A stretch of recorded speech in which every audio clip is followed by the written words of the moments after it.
বাংলাদেশের সাধারণ মানুষ এই রাজনীতি প্রক্রিয়া মারা যাক এটা আমরা চাই না। বাংলাদেশের যুবকের জীবন যাক এটা আমরা চাই না।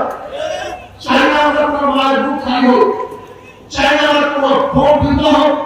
5 আগস্টের পরে আবারও খুন, জুলুম, অত্যাচার, অবিচার, মিথ্যা মামলা, হয়রানি, নিপীড়ন, দখলদারি এগুলি দেখার জন্য মানুষ 5 আগস্ট জীবন দেয়নি। মানুষ স্বাধীনভাবে হাঁটবে, মুক্ত আকাশে ঘুরবে, মানুষ স্বাধীনভাবে কথা বলবে, মানুষ স্বাধীনভাবে ব্যবসা করবে, বাণিজ্য করবে, চলাফেরা করবে, মানুষ তার অধিকার নিয়ে রাস্তা বের হবে। আমার মা বোনেরা ইসলাম নিয়ে বাড়িতে ফিরবে, তারা ইন্টিগ্রেশন শিকার হবে না, ধর্ষিত হবে না, এসিড ভিক্ষের রাজনীতি করা হবে না। আমার যুব সন্তানেরা মাদক আসক্তি হবে না, মাদক ধরবে না, ফেসবুক হবে না, ইয়াবা ধরবে না, তাদের হাত ধরে কলম, মুখ ধরে পড়াশোনা, যোগ্যতাশীলদের বাংলাদেশের উত্তরের নাগরিক, তারা যোগ্যতা অর্জন করবে, গোটা দুনিয়ার নেতৃত্ব উদ্ধার করবে।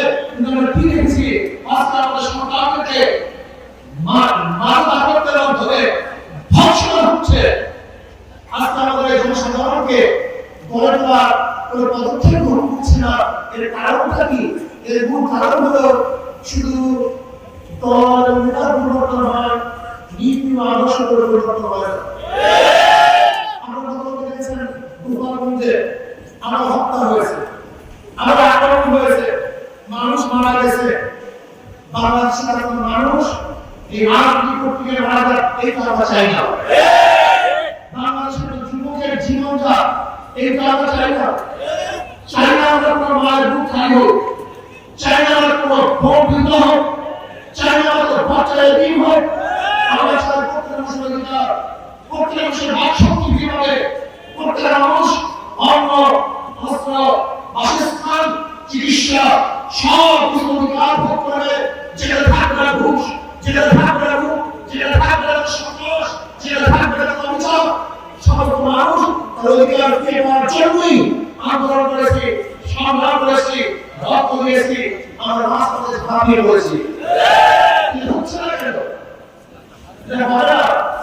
আপনারা জানেন সংবিধানের মধ্যে গণতন্ত্রবাদ, সমাজতন্ত্রবাদ, ধর্মনিরপেক্ষবাদ এবং জনগণের এই ভিন্ন আদর্শ অনুযায়ী দেশ চালানো হয়েছে। কিন্তু আমরা শান্তি পাইনি। নতুন বাংলা দেখেছি, সবুজ বাংলা দেখেছি, সোনার বাংলা দেখেছি, ডিজিটাল বাংলা দেখেছি। কোন বাংলার মানুষকে শান্তি দিতে পারেনি। এবার একটা বাংলা দেখতে চাই, সেই বাংলা ইসলামী বাংলা।